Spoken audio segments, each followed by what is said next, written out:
Hello, this is John Maggiore at MaggioreOnBowie.com, and I'm here today with a very, very special guest, David Currie. David worked as a journalist in London in the 80s, where he founded Star Zone, the fan magazine dedicated to David Bowie in 1981. Star Zone became a highly respected publication among Bowie fans. It still is, known for its in-depth articles, interviews, insights into Bowie's life and work, and also excellent photography and artwork. Some of the photography that was featured in Star Zone was as a result of David being present, being with the Bowie and the band during the 80s as he chronicled that period in Star Zone. David wrote two previous books about Bowie, the Star Zone interviews in 1985 and Glass Idol in 1987. And in 2020, his Eisner Award-winning nominated book, Ditko Shrugged, chronicling the life of comics artist Steve Ditko, which also outlined a history of the American comic books, is relevant to today's main topic. David's new book, The Grand Illusion of David Bowie, which is so new that as we are recording this interview, it has not yet been released. However, I was fortunate enough to see an advanced copy. So, David, first of all, thank you very much for joining me. And thank you very much for adding me early to your list of interviews in promotion of the book. I'm very honored by that. I'm very, very grateful for your interest in the book. Yeah, thank you. So, the book itself, I first caught wind of it on social media and was under the mistaken impression that it was going to be basically a picture book chronicling the Glass Spider Tour. And there's some wonderful photography from that period in the book, but that's not really what the book is. And it's kind of hard to define, really. Do you want to take a stab at, so what is the book? What is the book about? It's a celebration, first and foremost, of a consummate star. It's personal in the respect that I give my story from the 1980s period, and I share my photography from that period. But also what it was like growing up in Britain in the 60s and 70s as a fan of Bowie and many other things. But the book became more than the sum of its parts as I worked on it. And now it's a book, I would say, in three different parts. The first part is titled The Times of the Starman. And this is that particular point in history which chronicles Bowie's life, but also dovetails into my own experiences during that time. The second part is George Underwood, Bowie's lifetime pal. He shares some of his memories, a lot more closer, obviously, because he was a childhood friend. And we've also gathered together much of his artwork that he did for David Bowie over the many years that he knew him, including many photographs as well. Then we have another section, the third and final section, which is, as you touched on before, it examines the influence of science fiction and particular comic books on David Bowie and their influences vice versa. There's also a great gallery in the back of the book where we've collected together a lot of different artists from the comic book industry and their version of David Bowie. Yeah. So it's a celebration.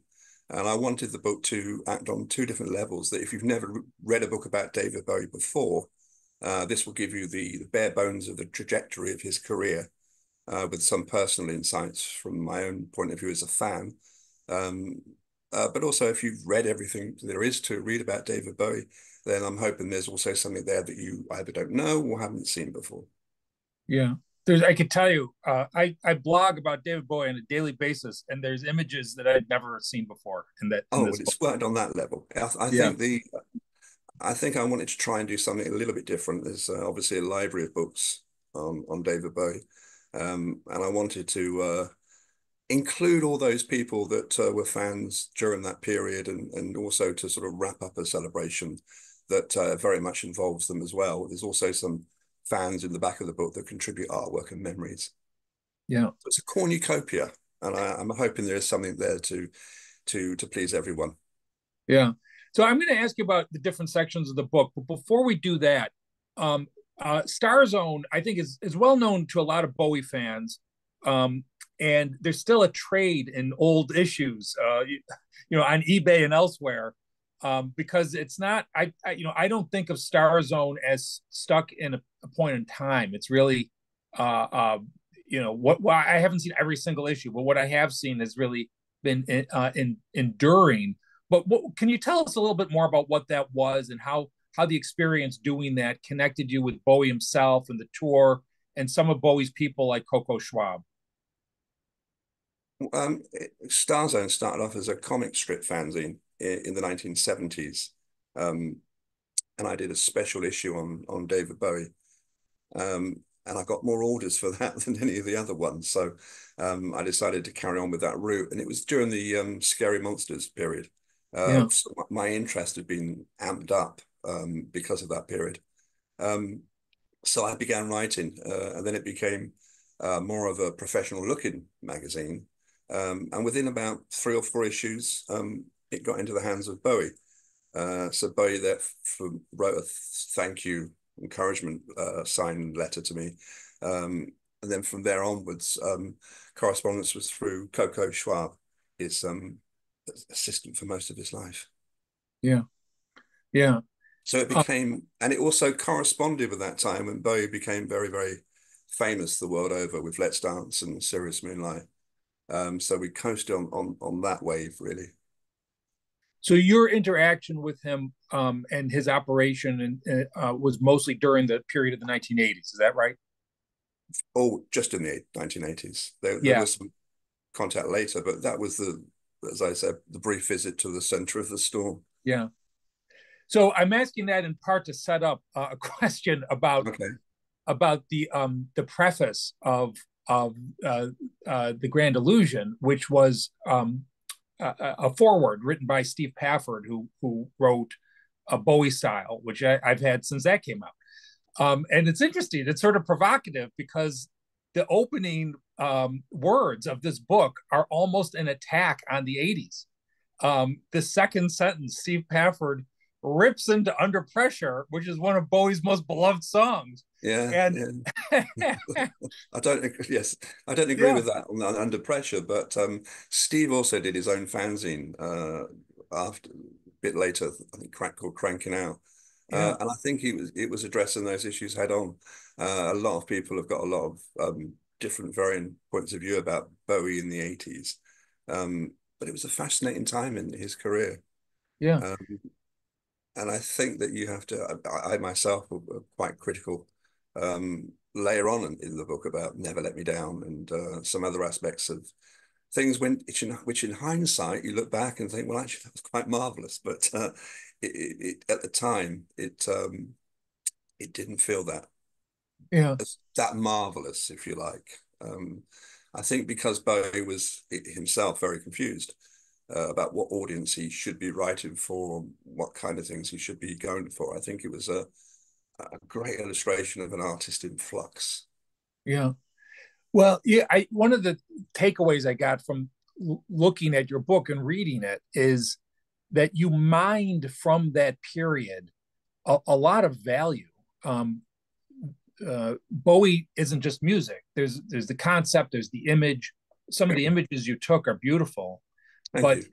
do you think the I mean, you sort of answered this question already before I asked it, but do you think the 80s need defending?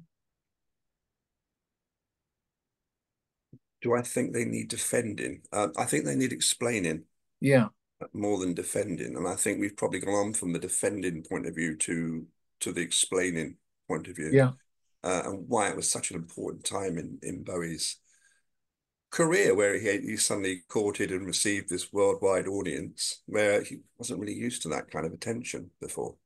yeah, I think Never Let Me Down in particular is an album that shows a confusion of writing. Who are you writing for? Yourself, the record label, the fans, which fans, the new fans, the old fans. So I think that time was a confused time for him, really. Um, if you want to delve into those aspects of it, on the surface of the music, um, there were some great songs that came out of the 80s, but there were some very poor songs as well. yeah. Um, so again, you're in the explaining mode rather than the defending mode. Of course, Bowie himself said that a lot of the music from that period, he was kind of quite bemused by himself in later years. I am 55 years old, and the first time I saw Bowie was in 1987 in Toronto, and it was a Glass Spider concert. And I was a teenager, and I was blown away. So I understand, in subsequent years, the words that you're just saying make sense. But at the time, this, the spectacle took me in, it brought me in. And there's, there's a, there's so much more to Bowie, but in terms of a point of access, especially for a younger person, that's what got me. That's what got me. See, yeah, each stage of Bowie's career, there's something of value in what he's doing.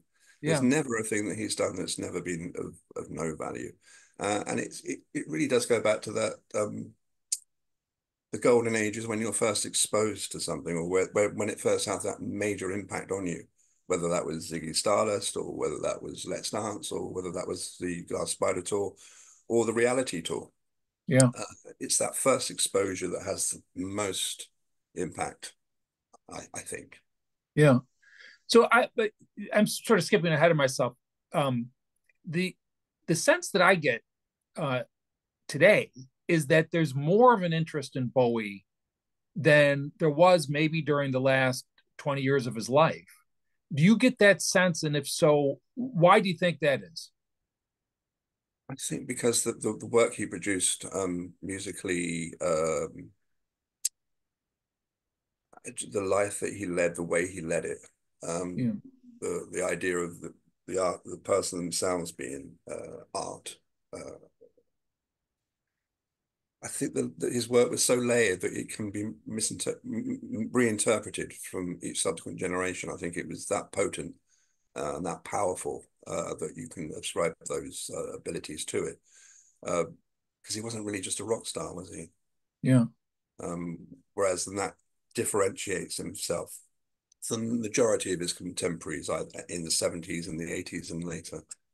Of course, I don't know if you've heard, but the V&A Museum in London dedicating a David Bowie Centre for yeah, Performing Arts with 80,000 items they've been gifted from the Bowie estate. So there'll be a permanent memorial to him in London for people to come and revel in that history. And each time somebody does, they'll either be discovering something new or living this nostalgia again. yeah, But this all points to one direction of somebody that was brave enough to do all those things at that point in time. Today, it would be that much more difficult to break through the white noise of the 21st century. sure. Something that I was struck by in reading your book and looking at the images that are in it is that Bowie inspired other people to make their own art, which I would include yourself. Your photography and your words are your art, it's not his. And the gallery section of your book, where you have these beautiful images by different artists, um, how is it that he's inspired other people to make their own art? How is he the muse for so many other artists? I think because everybody that ever followed his career for more than 5 minutes probably got something different out of it than the person next to them. Yeah, So his art was able to reach out and affect people in many, many different ways. So you've got a lot of people taking different things. And this also extends to, of course, the musicians that he worked with. Um, he didn't tell them what to do. He didn't instruct them to play like this. He had the ability to choose people that he trusted with their yeah, own artistic expression. yeah. Does that Going, answer that question? yeah, I know, absolutely. Yeah, I've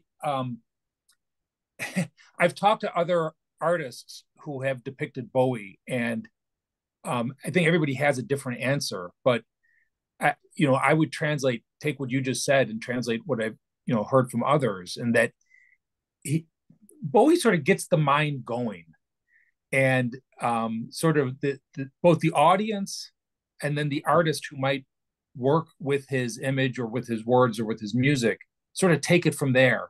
And it's almost like Bowie himself can become a side character, if that makes any sense. Well, he often tried to be, didn't he? In his own Yeah, career, he tried to be a side character by inventing other characters, whether it was a alien rock star or whether it was just a guy in a band called Tin Machine. yeah, Um, and I think he was able to understand what he was doing, the artifice of what he was doing, well enough to actually take that artifice and make something more substantial from it. yeah. And So that's why Bowie, people can reread things into him, and they can, and also with the passing of time, it becomes the hindsight of history. yeah, All these things that Bowie did at this point in time was in a specific point of time, over a period of 5 decades. And each decade he contributed something different to the decade. So you've got to put them within the context of passing time to also understand it. And the reason why people want to, I think, is because he was not only able to knock out a good few tunes, but he was also quite culturally important in ways that only become apparent with the benefit of hindsight. yeah. Do you think that somebody coming new to Bowie does so in a different way? Is the experience different now that all the music exists together at once? Um, yes, for sure, in some ways, because um, sometimes the impact is also to do with the art at a certain period in time and how people you'd have to go back in time and listen to all the other stuff that was playing on the radio in the record shops before Ziggy Stardust came out, for example, to get the real impact of why it was so different. Yeah, Uh, as time goes by, then it's a little bit harder to actually understand that aspect of it. But your conscience is still telling you, well, it still sounds good today, so it must have sounded quite amazing 50 years ago. yeah, The impact is different, but probably no less impactful. yeah, yeah. Um, so I want to go back to the some of the other artists that are featured in your book. I think some of them are comics artists, and you have this whole chapter on Bowie and the comics. And I mentioned my age, and when I first was really hooked on David Bowie, and at that time I was also, in fact, I saw Star Zone in the store where I bought comics. Oh, Um, really? I grew up in Buffalo, New York, and I would go to this place called Fantasy World, Oh, and okay. yeah, and so the reason I'm saying this is, as I'm reading your chapter on the Bowie and comics, it all clicked. It all suddenly made sense. And rather than me try to expound on that, what you've got a theory here, and what is that? Um, I've got a theory. This is the theory that I put forward in the book, I guess. I'm just Yes, trying to yes. remember it. If you can give me a help here. Well, The theory that, the connection, the how they inspired one another. Bowie inspired the comics, but more well, important, you've got to go, you've got to get in that time machine and go yeah, back to the 1950s when Eagle came out. And yeah. Bowie was reading Dan Dare and talking about it with his friend George Underwood.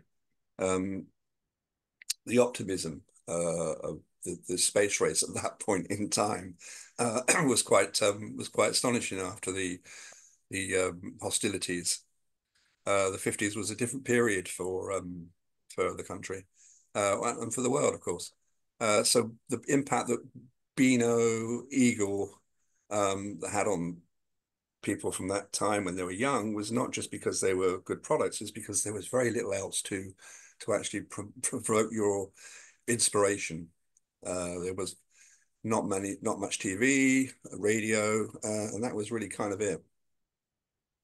So you mentioned Dan Dare.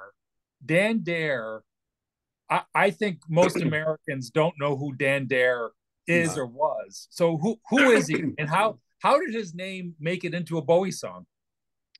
Oh, yes, that was the only British comic character that Bowie had referenced in one of his songs that I'm aware of, unless anyone can tell me different. Dan Dare was he was a space pilot of the future, and he took his very British values of the time as they were perceived to the solar system and beyond. And it was a very optimistic view of the future. What made it really fantastic was the story and the art of an artist called Frank Hampson, who is kind of unknown in America, but also not really feted here. I mean, I really believe that he should be feted a lot more as one of Britain's greatest comic strip creators. So these were the things that inspired a young David Jones, as well as Little Richard on the radio, as well as whatever else he could find. Because, as I said before, you used to fuel your imagination from the print media much more than screens, because they didn't exist then, and television was very limited in its broadcasting. Yeah, So I think. that is a very strange. I mean, you're almost of the generation that can understand what I'm saying, but generations that come after that and from this 21st century would think it's completely archaic not to have to rely on such things as comics and books and magazines as your main, not just your main form of entertainment, but also your main form of information. So our Right. music were very big in the 60s and 70s. Of course, they were the 50s period was a nascent period for the music industry, but by the 60s there were lots of music papers weekly, and that's how you got your information. They were your homepage.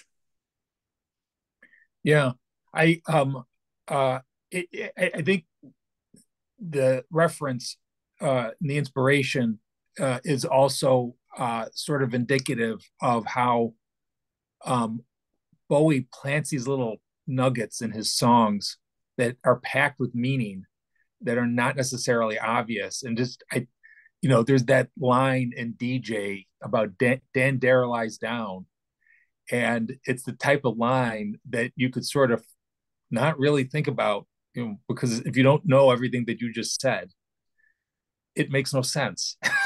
And it could also be construed in many ways. A very strange um, facet of Dan Dare's spacecraft. Don't forget, this was 1950. Yeah, So this is long before any crafts were particularly well formulated or developed. Was he used to lay down on his front to pilot the craft, which was very peculiar. But maybe that's what Dan Dare lies down. Possibly could have meant that, or possibly could have meant something completely different. yeah, But the fact that he referenced him, the character, was a nod to the past. yeah, yeah. No, it's fascinating. Um, so uh, so today, so you've been working on this book for quite a while. I get the impression that the reason I get this impression is that I started seeing references to the book on social media maybe years ago. So I Mm. get the impression that you encountered some challenges in pulling it together. Is that correct? Um, can you talk about some of the process? Yeah. Um, I think it just took a long time to come to fruition, not just because of things that happened naturally, things that expanded the book as I went, ideas that occurred to me halfway through the developing of the book in terms of having this gallery of comic book artists. Uh, but also, I think that the pandemic probably affected it for a few years, when the world kind of seized up, the day the world stood still, back Yeah. in the 2020, 2021. Very little got done during those years. Yeah. And just it takes long to do these times to do these things these days. It just I wanted it to be done. I wanted it to look right. I wanted it to feel right. And Yeah. I'm glad that Legends Publishing have done a very good job of the production and the design of the book. Oh, And it's I'm pleased with the result, but it sometimes these things do take this long. yeah. Well, it's beautiful. And speaking of it being beautiful, I wanted to ask a question about the cover art. I'm not showing the interior art because the book's not released yet. So, but the image is part of a series of photos that you had mentioned in the book were among your favorite that you took. So when was that photo? What was that? Uh, when was that photo taken? It was taken in I think July 1988. It was a Yeah. performance. It was the only performance that Bowie did that year. It was at the Dominion Theatre. It was only a 20-minute performance. It was part of a program of other artists. But I think it's quite a pivotal performance because it showed the progression between the theatrics and color of Grass Spider to the more muted direction that he'd be going Yeah. in the future. I I, I thought I would have thought that that image was had something to do with the Sound and Vision tour, which happened a few years later in Yeah. 1990. Why do I think that? Because a lot of the things they developed there, the back projection, Yeah. the dance routines, um, the addition of Reeves Gabriel as guitarist, a lot of that was taken forward to as the way to go for the Sound and Vision tour, Yeah. Yeah. which was Um, the opposite of what he was doing with the Glass Spider tour, where there was very few crowd pleasing hits, um, more of a heavy reliance on the new album of the time. And then the complete reversal of that was Sound and Vision. right. I saw him in Hartford, Connecticut on that tour. The Sound and Vision tour. Sound and Vision, yeah. And I always, I never saw a bad Bowie concert, and I think what you're highlighting here underscores how he tried to do something different with each of his tours. I don't know each of his individual concerts, but he really, even Sound and Vision, which was a greatest hits tour, was also a reaction to this previous period when he maybe was more widely popular. But as you were said on Glass Spider, he was highlighting the album and also some of his song selection as the concerts would go on became less mainstream. So he did some um, uh, um, Velvet Underground songs during the Glass Spider concerts, Yeah. which were sort of kid friendly, right? They're sort of family friendly. But he started treading into sort of darker material as the concert went on. Yeah. Yes, and he also put in a few more hits, didn't he? He put Gene Genie in and a few others as he rolled down the line. I mean, this would have happened probably anyway on any tour. They tend to Yeah, switch stuff around as they get a little bit bored themselves. But I think my main criticism of that tour, because there were many positive things, was the heavy reliance on "Never Let Me Down" yeah, for its source material. and then he Which I never know performed those lots of songs people again. really like and really love, and that's fine because it's all in the ear of the beholder, isn't it? Yeah, yeah, yeah. So during that period, during the '80s, David Bowie was a huge part of your life. How is he part of your life today? Um, I, I've just written a book on him, Yeah, so that probably qualifies. He's not. I mean, getting beyond the period of youth, the period of Bowie at the height of his fame, Bowie at the height of all of this. There were some great albums that came after, and some better tours where he was a lot more relaxed as a performer. But in terms of Bowie in my life today, well, he's part of my history. He's part of my DNA in the sense that I was the original fan in the 70s that was at the time geographically challenged, so I couldn't necessarily go down the road to see Ziggy Stardust, but the impact of that period of Bowie's first British fame and then American fame um, is the one that stays with me probably the longest. yeah. Well, great. Like most things, if the first, as I said before, the first exposure and the first major impact something has on you, whether it's a film or an album or a performer, that tends to be what stays with you more. Yeah. Well, this is terrific. So, David, I just want to ask you one last question about the book, and then I'm going to close the interview with a question I ask everybody. So the book is coming out soon, as of when we're recording. Depending on when people see this, it might already be out. How could people get this book?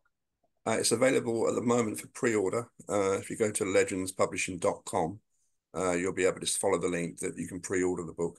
The date for coming out will probably be around October, Yeah. possibly November, but certainly before Christmas. Okay, and if you pre-order now, you have an option of getting some bonus material. You do if you want to go for the All Singing and Dancing collector's edition, which is only an edition of 250. You'll get the book in a slipcase, and you'll get 4 signed prints. And one of them is by a very famous American artist who did the work that's in the book and on the print, especially for the book. And that's Bill Morrison. He's the guy that's done The Simpsons for many years now, and he's done a great David Bowie from the first time that he ever saw Bowie live, which was 1974 on the Diamond Dogs tour. Yeah, That impact has, from that point of time, has stayed with Bill. That's why he was happy to contribute that piece of art for the book, and we're very grateful to him. It's a fabulous piece of art. well, I'll let you know that's what I ordered. I ordered that edition, and I'm looking forward to the book and also the art. And I think it's sort of interesting that a book that is so much about art um, has, at least you could get it with art. So Yeah, exactly. And you've also got one of the photographs signed by myself, and you've got 2 other British artists in there, yeah, which also produced some fabulous work for the book. yeah, So yes, you have to have some art with it because it is part art and part photo book as well. yeah. I'm glad Well, you liked it. I'm glad because I know that you saw a copy of it before it goes to print. yeah, it's beautiful, and I have to say in the writing part, it's um, the personal reflections I thought were the most valuable. As you know, I read quite a bit about David Bowie, and um, uh, what I really have never encountered before was your personal experience. And at the end of the book, not to go on too long about this, there's a section that of reflections from people that I think were involved with Star Zone, and those were stories I had never encountered before. And I really, the overall takeaway that I got was it's a meditation on how David Bowie and his music and his art have affected so many people who themselves are artists, who themselves are creative. That's what I really took away from this book. Plus, Oh, again, I'm glad yeah, that's a very good takeaway, because it is about that. It is about the inspiration that he gave and continues to give. yeah. So There's here's not my many people, there's not many individuals in over any period of time that can lay claim to that. Yeah, I think that's right. I think that's part of the reason his appeal and is enduring and probably will endure for quite a while. I think also that you've got to remember that everything he did came from a period of a place of great emotional intelligence. Yeah, Um, so there is a lot to unpack over quite a long career. Um, but even in his last few years of he produced art and gave the illusion of life versus death. Having an album out just before the weekend you die is given that illusion, yeah. which is wonderful, wonderful way to go. Is well, I didn't ask this. I told you I had one more question, but so what is the grand illusion of David Bowie? Well, it's not just one thing, and it's not said in a disparaging way. It's said in a very positive way that I think all art is grand illusions. Yeah, A painting isn't. It may look three-dimensional, but it's a flat surface. yeah, Music can change the world, but more than often than not, it gives the illusion of doing so. And Bowie's illusions are manifest from the color of his eyes that appear different colors that actually weren't. To, as I just mentioned, the illusion of I'm fine. I've just recorded an album just the weekend before you die or yeah, it's all a grand illusion. But yeah, Bowie's illusion was particularly grand, which is why I think he can bear the title. yeah. Well, thank you. So here's my final question, which I ask everybody: what is your favorite Bowie song and album? Well, I've already seeded the answer to this in a lot of the questions I said earlier about having that original impact of whatever you first discover. And for me, it was Aladdin Sane, the album. Yeah. Insane, the visual, the package, the great songs on there. I think it's quite an underrated album. But that I would probably cite as my You Can Only Keep One album. And single, for the same reasons, Life on Mars. It was the Yeah. first single I ever bought. And I think I knew it was a great song when I was 10 years old. And now at my age, 62, I think it's still a great song. It's probably one of the greatest songs. Yeah. So Aladdin Sane and Life on Mars is my choice. Thank you very much. All right. Well, thank you.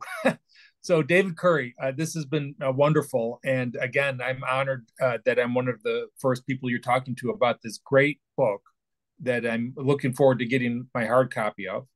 And I know that it's going to bring joy to a lot of people when they get a chance to see it. So, thank you very much for joining me today.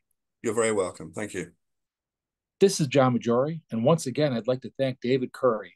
That was a fantastic interview, and I look forward to the book. And if you can't get enough of David Currie, he's part of a band, Watching the World's Alibi, that's releasing its first album in 10 years, Unlegal People.